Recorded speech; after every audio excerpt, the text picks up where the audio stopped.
Hey, everybody, welcome to the Improv Summit. As always, I'm your host, Spencer, and with me today, I have a wonderful guest. I was going to say predilective, but that doesn't actually work in the terms of what I was trying to think. So I would just say the uh, pumpacious Paul. I'm just trying to think of a word that starts with P that describes something fancy and nice. So Paul, we'll just say Paul, who is pleasant. We'll say pleasant Paul, pleasant Paul. All right, That, pleasant Paul.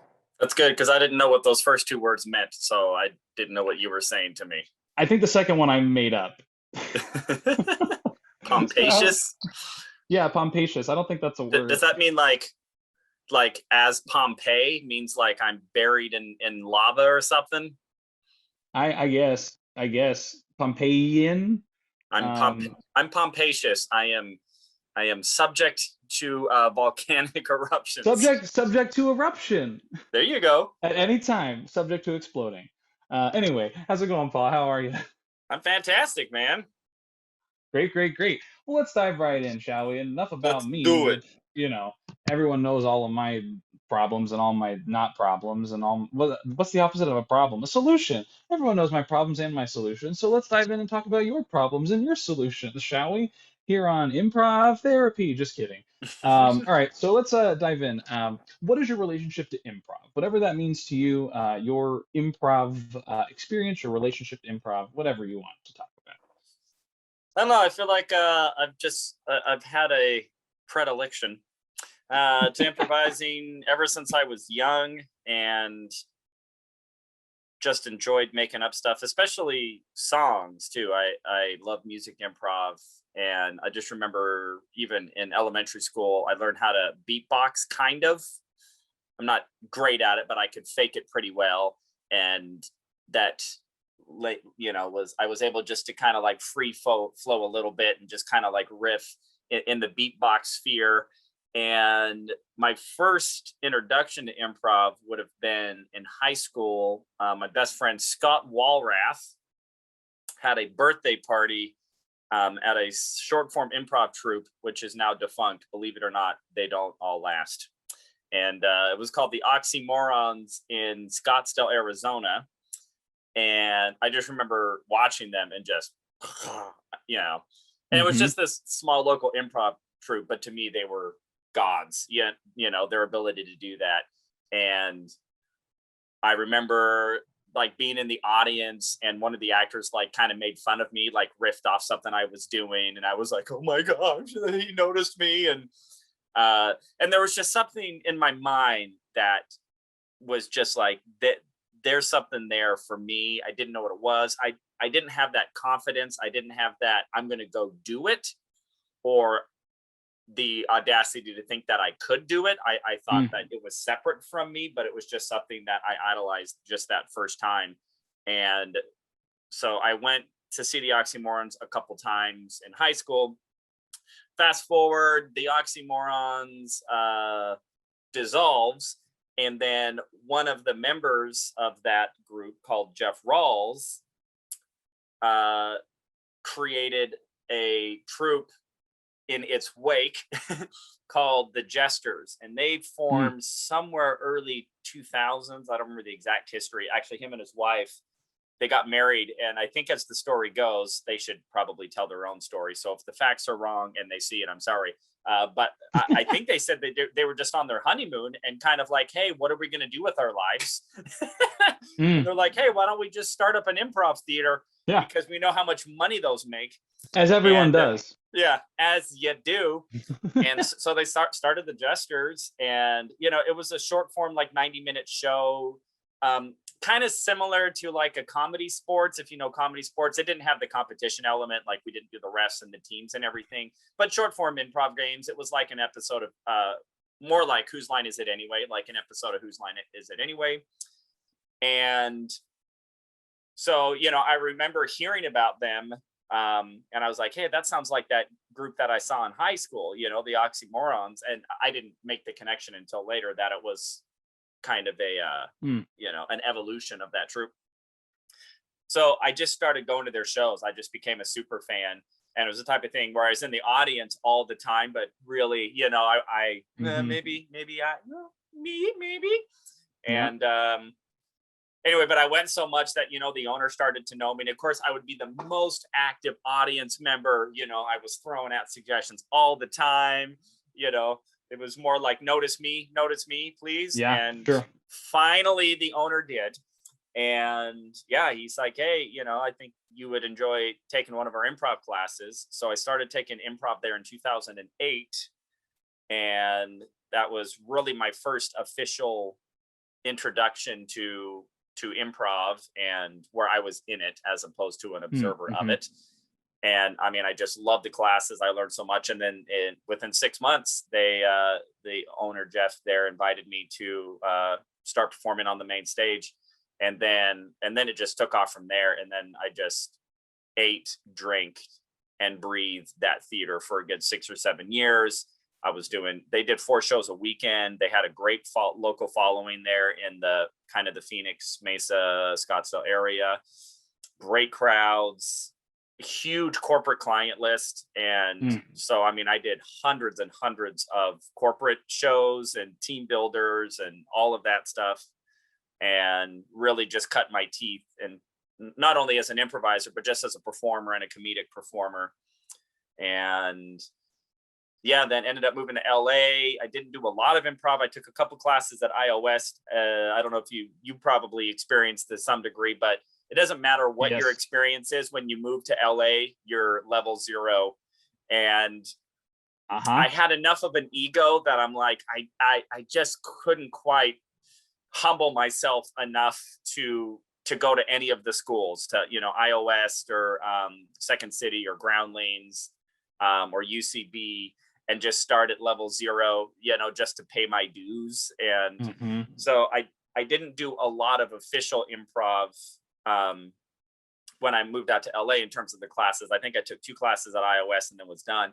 But I had made enough connections, and because I could do music improv, I met like Jay Suko, who's like an improv god in these parts, and Bill Cott, who's was one of the founding members of Opening Night.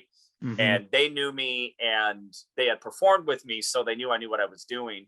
And that opened up doors to where I actually was hired as a music improv teacher at Second City, even though I'd never taken an improv class there, and was able to teach music improv, which is just a huge passion of mine. I had a lot of fun doing that and doing their workshops. And then I created my own musical improv troupe, which is a self-accompanied music improv troupe, to where all of the performers were also instrumentalists. And so, usually music improv, you have the piano player and then you have the cast, but we would just have the pianos. We had my friend Jen Liv, who could play accordion, so she'd have her accordion. We had Gabe Greenspan, who could play guitar, and Matt, I can't remember Matt's last name.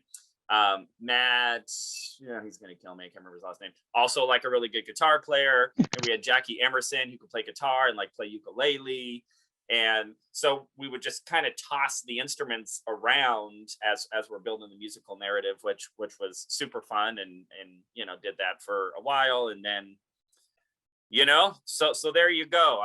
That might have been longer than you were no, that's great. Bargaining for. But I was gonna say the shifting of instruments. It sounds like every time I teach a preschool class, I got a guitar, I got a ukulele, I've got percussion instruments, and it's like, which is the great thing about preschoolers and toddlers, is they never get tired of the same instruments. So that's always exciting. Sometimes I haven't ever bought a keyboard because it doesn't travel as well as a ukulele per se to like multiple places at once.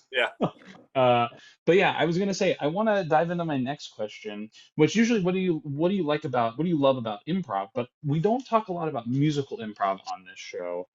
So I kind of want to cater it specifically to what do you love about musical improv? Because I took musical improv was the first improv I ever took. I took musical improv because I have a degree in music. So I was like, I'm going to totally understand this. And I found that I actually think I'm better at musical improv than I am at regular improv. And I don't know why that is. Maybe because of musical background. But we don't talk about it that much on this show. So I wanted to get your thoughts on what you love about musical. Well, I'm a huge musician as well. I've played music my entire life. My father was a professional singer. My mom played flute. I've played piano, drums, guitar, ukulele my whole life. So I just have a strong connection to music anyway. And just the capacity to be able to make up songs on the spot and especially in harmony with somebody else, is just some of the most incredible connected experiences that I've ever had as a performer. I love harmonization. And one of the beautiful things about the music store is, so Jackie Emerson, who was in there, is like a professional recording artist level singer. And Jen Liv was on Broadway for like 10 years.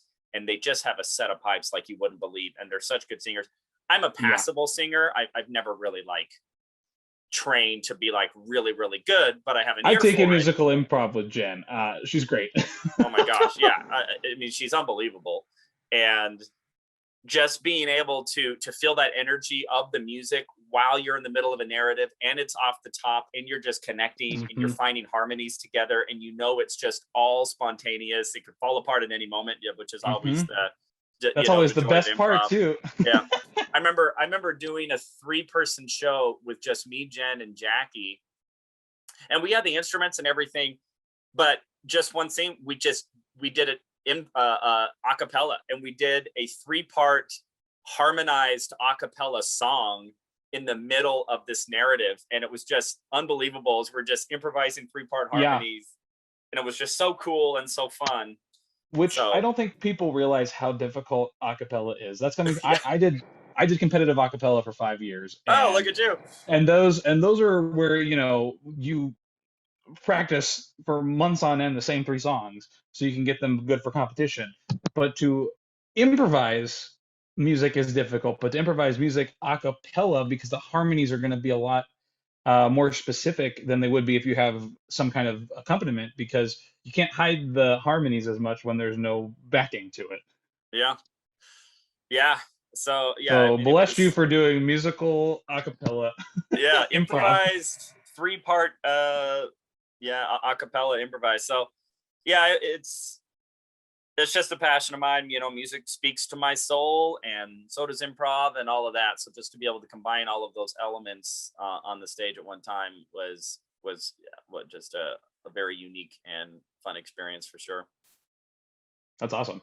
Yeah, I think it's interesting because there's so many different types of improv, and I think a lot of times, like musical improv, it's improv with a whole different mindset, because there's the ideas of yes and there's the ideas of listening and all these things that are incorporated into musical improv. But one big thing I know of is, like, for me, as much as I love musical improv, I generally tend to find it harder because I judge myself so much more, because I'm like, I have a degree in music. I have to be on the beat. I have to rhyme. I have to make sure my notes are pitch perfect. When in reality, musical improv isn't really about being the best singer or being the best musician. It's about being the best improviser that's doing music, being the most supportive improviser.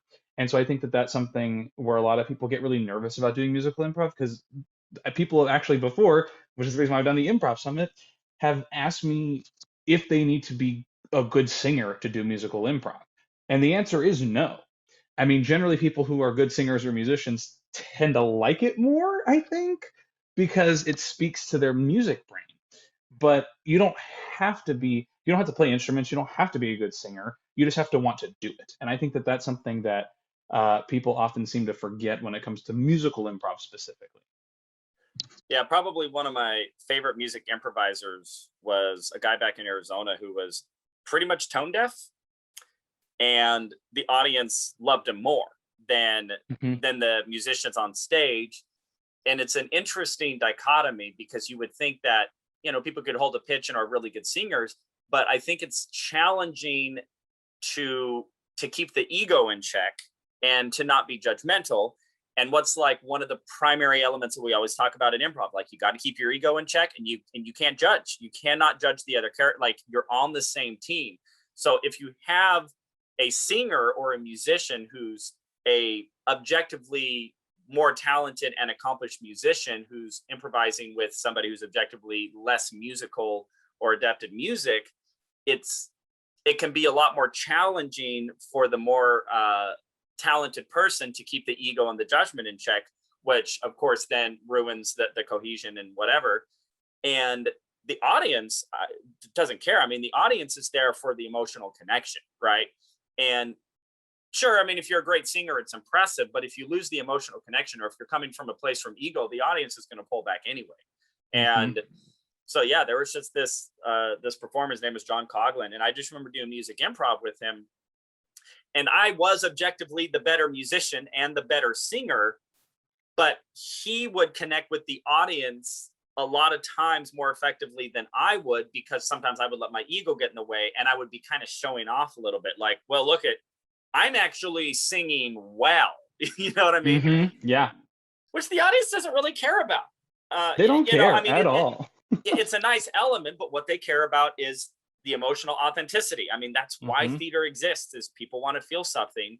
And if I'm coming from a place of ego, then what they're feeling is, this guy thinks he's better than me. Yep. And the reason they were feeling that is because I was probably thinking I'm better than this guy, which just that turns an audience off. However, he was so much more authentic, and because he was a bad singer, it makes him so much more vulnerable Mm-hmm. and so much more exposed, that the audience would latch on to what he was singing, even though his singing was horrible. But it actually didn't get in the way. Like, it didn't get in the way because he was so authentic and just so funny, and was just, and he was a brilliant improviser. I mean, he just had a brain power that it was just insurmountable. So yeah, so that was a good lesson, for me to remember, like, yeah, it's, I mean, it's okay to be talented, right? It's not like you have to dumb it down, but if that talent comes with ego and judgment, then you're gonna push an audience away. As I mean, and you experience that whether there's music or not. Like, you can tell if Mm-hmm. there's somebody on stage who just kind of thinks like, I'm smarter and more talented than these people, Oh yeah. and their own personal agenda and ego is interrupting the scene and the characters, and the audience goes like, okay, yeah, you're so great, but now we don't like you. Right. You know what I mean? And Right. It's less now relatable. your team is not comfortable with you, and then Yeah. it kind of puts a cog in things. So I think with music improv, because there is an additional skill set that maybe is not necessarily an element that plays into a normal improv scene, I think there's a higher tendency for that ego and judgment to come into play if you have a lack of balance between objective talent. So the onus is really on the more talented musicians to be like, yeah, you can still be great. You can still sing well. It's not like you have to dumb it up. But if that talent comes with an ego and a one-upmanship, it's it's going to do what it does to every improv scene. It's going to Mm-hmm. really make it challenging to connect with the audience, for sure. Mm-hmm. It's true. Now, speaking of connecting with the audience, I want to dive into, as we say, quickly, but I mean, what is time anymore? Um, Scenes, and this can be specific to musical improv or just general improv, that you remember having some kind of impact on you, whether you laughed, whether you cried, whether it's just something you remember. Because I know for me, a lot of improv, I just never remember what I do or watch because it's improvised and it's usually not recorded or seen later. But are there any scenes, whether you as a performer or as an audience member, remember playing in or watching that you like remember, like a two-person scene, a group scene, whatever it is, that you're like, I will not forget this because it made me feel this way, or it made me, I call them aha moments when I'm watching scenes or in classes. I'm like, oh, this is how this, I get this now. And it's piecing it together. But whatever you get from that are there any scenes that you remember, or is there a scene that you remember that had some kind of impact on you? Oh, sure. I remember it was at the Phoenix Improv Festival. This was when I was still at Jesters. Man, I do not remember what year it would have been. Probably 2010-ish, give or take a few years around there. Phoenix Improv Festival was a great festival. And, I'd been trained in the short form. And, at the time, it was kind of like long form was kind of this, heralded, hey, good pun there, this lauded, untouchable art form that us lowly short formers, failed to reach, I mean, it the still lofty kind of is. artistic heights of long form improv. Yeah, hasn't Now changed I've been much. around. I'm just like, yeah, it's not that big. I mean, it's different, but it's kind of Yeah, like whatever. yeah. So at the Phoenix Improv Festival, there was a troupe from LA called, I think it was called COG, and I don't think they're around anymore. The only member of it that I remember there was Greg. Oh shoot, what's his name? He's part of the 3-month part Dasariski or Darsiski or Oh, Dariski. Deseriski. Craig Is, Kakowski. Craig oh, Kakowski. I was like, is there someone named Greg? And then I realized you said Craig. Yeah. Craig Kakowski. I remember he was in it, and it was a larger troupe. There was maybe 10 or so Oh wow. performers. And I mean, to this day, it's difficult for me to define what they did in that 30 minutes. It was just the most unbelievable improvised experience. It would be, probably top 3 would be up there with like Improvised Shakespeare Company, which also blows my mind, and probably opening night. The 1 hour improvised musical. Of course. But this was before I had seen any of those. But my gosh, I mean, the groupthink of these people, I mean, you want to talk about no ego, their ability to all 10 of them be on the same page and then just organically shift into something totally different. I mean, just like that, with just no clunkiness. I mean, it was just so seamless. I can't even really think if they were doing a specific long form. I don't, because they weren't really doing a herald. They weren't. I don't think they were doing a herald. It might have. There's like so many different versions. So maybe in their mind they knew what they were doing. But it just started like anything. It just started with the suggestion, and then all 10 of them kind of did like a group thing. And then it broke out into the vignettes. But one thing that they did is that they would go back to these group scenes, and they would even do like group formations just really randomly. Like I remember particularly, it was something like a dog or a horse. Like somehow horse just comes up, and then out of nowhere, all 10 of them form a horse on stage with a tail wagging. And it looked like a freaking horse. And I've seen that in exercises. Like I've done improv exercises like that, where it's like, all right, all 10 of you create a house, and you all kind of blah, blah, blah, blah, and you create a house. But I'd never seen it incorporated in a long form scene before. Yeah. And just seemingly out of nowhere. Like it didn't seem like it was part of the format to where like, okay, scene 4 is we're going to make a group formation. It just seemed like somebody said horse, and then somehow the group think just knew, or whoever kind of like just made that move to like start, everybody else just kind of came around it and was just like, oh, I know what we're doing here. We're building a horse. And then they would build a horse, and then they would just scatter, and then they were back in the scene again. And then I mean, it was just so fast, and everything is hilarious. Of course, all of the vignettes are just the funniest things you've ever seen. Plus they're going back into these group motions to where, they did this thing where they were the wind. All 10 of them were the wind, and they're running around stage. And then like somebody would kind of like mention something, and like 2 or 3 people would pop out of the wind and kind of act out this little thing, and then get absorbed back in the wind as they're running around. I mean, I'm just like, I can't even fathom what is going on right here, and how this group has reached this level of cohesion. I mean, it was just mind-blowing. So anyway, that's definitely one that stands out. That's awesome. I'm just thinking of like a horse tail wagging is all I'm like thinking of and now. Somebody did that, and it was the last thing that happened, and they turned it into a comedic moment, because it was like a horse, and then it was like, and like a guy just doing that, and it was so funny. And that's the thing, is everything was so funny.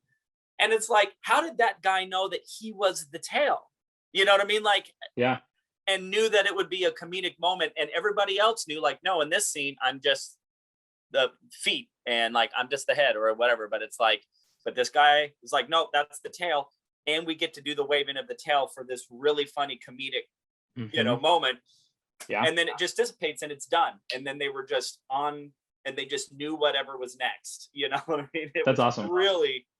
Yeah. So you see things like that, and you just go, man, that there's just so much depth to to the Mm. improv art form that I can't say that I've ever quite got to that level, but yeah, that one definitely stands out. I think it was called Cog. Mm. Craig Kikowski, if you ever hear this, vouch for me and let me know if you were in an improv troupe and if it was called Cog, and if you were at the Phoenix Improv Theater somewhere around, or Phoenix Improv Festival somewhere. If that sounds familiar, and if you remember making a horse or an animal or something. All right. Well, yeah, that's an interesting story. Enough horsing around. Let's talk about something serious. I had to get one in there. It's usually my usual. I had to get one in there. That's serious. It's not serious, but I just wanted to make that joke. So, do you have any plugs or pitches you want to like shout out or share? Well, you can always follow all my social media, which is Paul Green Comedy. I'm starting to perform again here in Los Angeles, which is great. I got a show tomorrow night at the Oh, wow. Hollywood Comedy on Melrose. Be stand up there, and yeah, other than that, at Paul Green Comedy on all things social media. Paul Green Comedy. Great. So the last question I have for you is the reason why the Improv Summit exists. A lot of times pre-pandemic, but even I just now realized my arm disappears in the background. I keep forgetting that happens, and it threw me off. But pre-pandemic, but even still during the pandemic, people said like, "Oh, Spencer, you've graduated from all these places. You've done iOS, UCB, Second City, Comedy Sports, Improv. Like where should I take improv?" And that's like the extent of the question. And I always have a hard time answering that question because it involves a lot of factors as to where or how or why or whatever when it comes to improv. But if someone came up to you and asked you, where should I take improv? What would be one piece of advice or one tidbit you'd give to someone to help guide them on their improv career journey? Oh gosh, to me, it doesn't matter. Just start. Just start. Mm. Um, Obviously, depend on where they're at. I mean, if they're here in LA, I mean, yeah, and it also depend on what you want. Obviously, I mean, I don't know who survived the pandemic. I think Second City survived. It sounded like UCB didn't survive. There's still, I think they still have Franklin, but they don't have Sunset. Oh, so the just the Sunset one closed down. I think so. Um, yeah, and I'd hate to say this, but an improv teacher can make or break the experience, because I've Hmm. had bad. I mean, it's like really any artistic teacher, right? So Hmm. I haven't been to enough of the schools to say like this school bad, this school good, but I can say that you would probably be better off um, talking to improvisers and find out who their favorite teachers are, and Hmm. then find out where those teachers are, and then find out how to get into one of their classes. Like one of my favorite teachers, who I took one workshop with her. Her name's Lindsay Haley, and she was at iOS. I don't know where she's at now or if she's even teaching, but she would do like a pop-up workshop, and I did one of her workshops, and it was like a 3-hour workshop, and like my whole life was changed. And Mm. like that's what a good improv teacher will do. um and yeah, I don't want to be critical, but not all improv teachers are created equal, and you can get improv teachers who are who maybe just went through the system and are teachers now, but maybe it's not what they really want to do, or it's not really Hmm. their gift, or maybe they actually really want to be actors, but this is just a way to like there can be a lot of motives. Hmm. And just because they're at one of the big schools doesn't necessarily mean that they're going to be the right gifted teacher to really inspire you and connect with you and help you as an artist, and to navigate a very fascinating, complicated, vulnerable art form as improvisation. Um so to me, it would be find the teacher first, Mm. and then do whatever you need to do to get to that teacher. Like Craig Kikowski, for example, I knew he was teaching at iOS, but he was at level 4, and I didn't make it far enough, but like that's why I went there, because it's like someday I want to work with Hmm. Craig Kikowski. And initially it was Paul Valancourt, which I did get in Paul Valancourt's class, but then his wife like booked a thing like a show or something, and so he had to quit teaching the class. I only got one class with him, but anyway, but yeah, that's what I would say.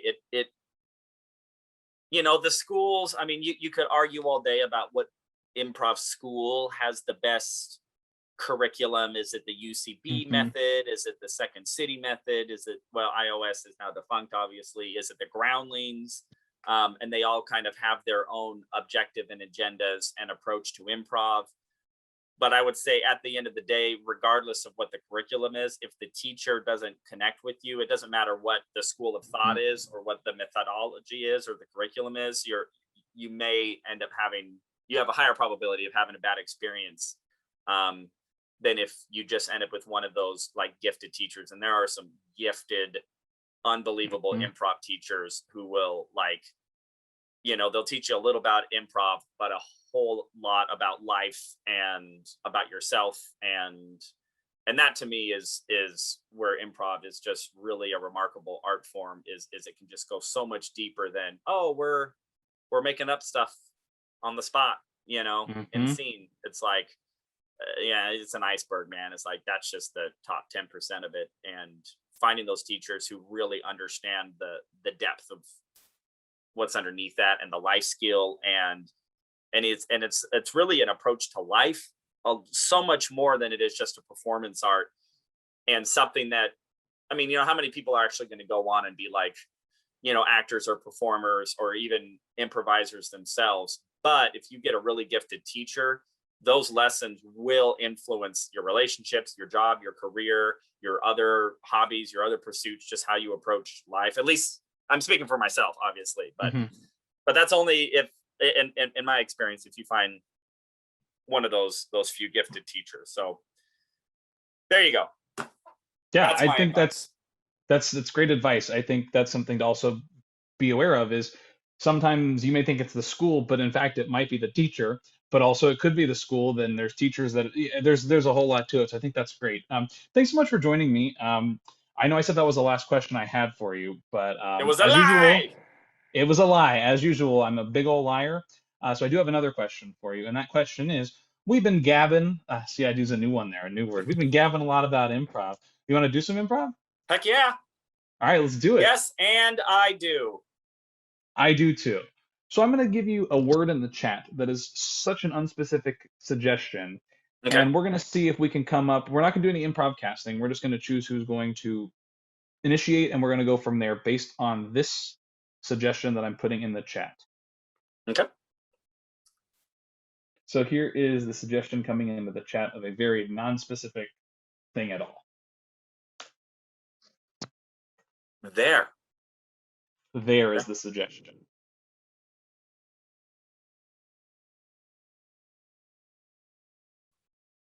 So we're gonna stay, huh? And it's kind of up to you, really. You're the boss. Here's the problem. Once we go there, there's no coming back, you know what I mean? It's pretty much all in or all out, you know what I'm saying? Yeah, I do. Anything you say goes. You're the boss. What I like about you, Tony. You're loyal. You don't give me no muff. You don't give me no gruff. You don't give me no stuff. But I'm gonna need you to step out of that a little bit, all right? I'm actually looking for more of a partnership and agreement. Usually I have all the answers. Usually what I say goes. I give orders, you follow.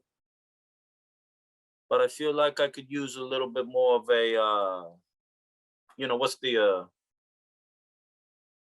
thing? You know what I mean? When you, it's like, I don't, you know, it's like like syzygy? Yeah, syzygy. Yeah, let's get some syzygy going. Yeah. You're the boss. You knew what it was. I just helped you out. Well, see that now that's what I'm talking about, right? Now I said the thing, but then you immediately said, well, yeah, it's what you say. But that makes me feel like you're not actually contributing, right? It feels like you're just deferring to me again and what I'm looking is for more of the syzygy. You see what I'm saying, Tony? Yeah, I see what you're saying. I agree with you because you're the boss. I agree with everything you say. You see, Tony, I feel like you just did it again. Because when you say I agree with you because you're the boss, it feels like to me, this is my interpretation, is that you're deferring to me as the boss, as the man who has all the answers. Now, I know typically I have all the answers. But what I'm saying is I think in this scenario, I need to do better at getting the ideas of those who work with me to get the syzygy. So you want me to help you out? Yes, that's what I'm saying, Tony. Okay, All I right, sure, actually sure. You're the value boss. your You're the input. boss. Sure.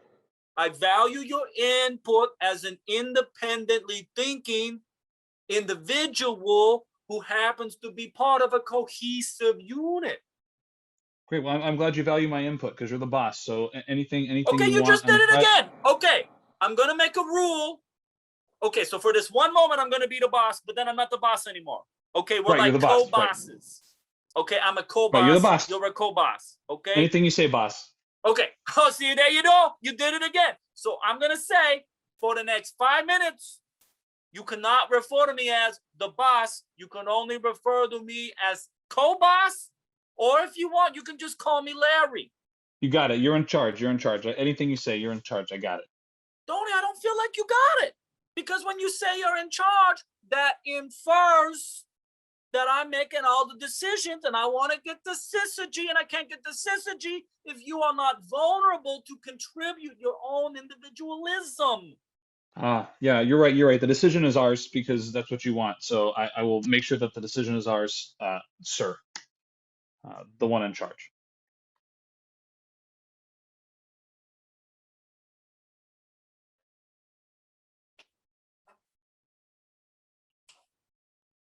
Tony, I'm the boss, right? You're the boss. I make all the decisions, all right?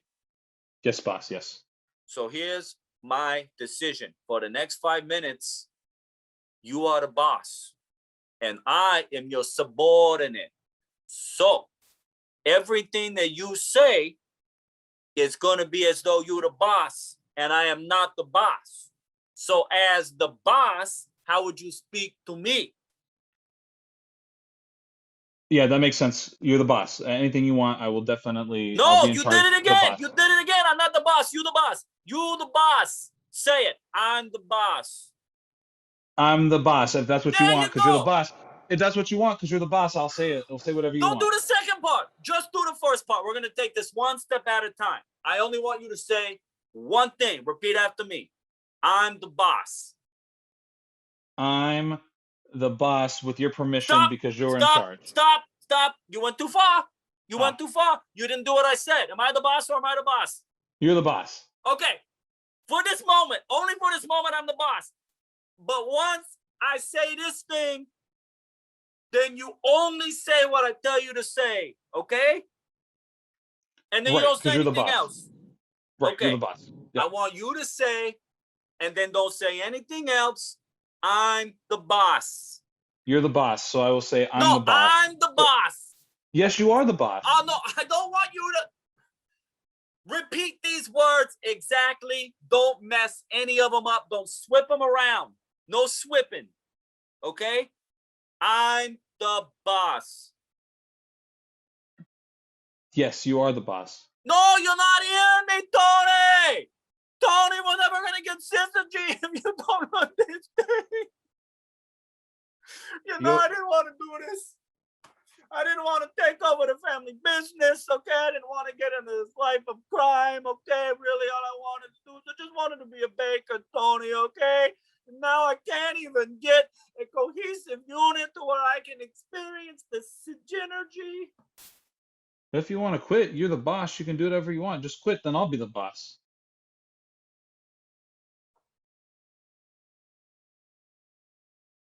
I quit. All right, you're the boss.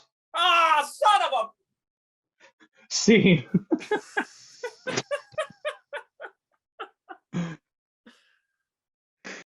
Thanks very much for going to the Improv Summit. That's Paul. I'm Spencer. See you next time. Bye.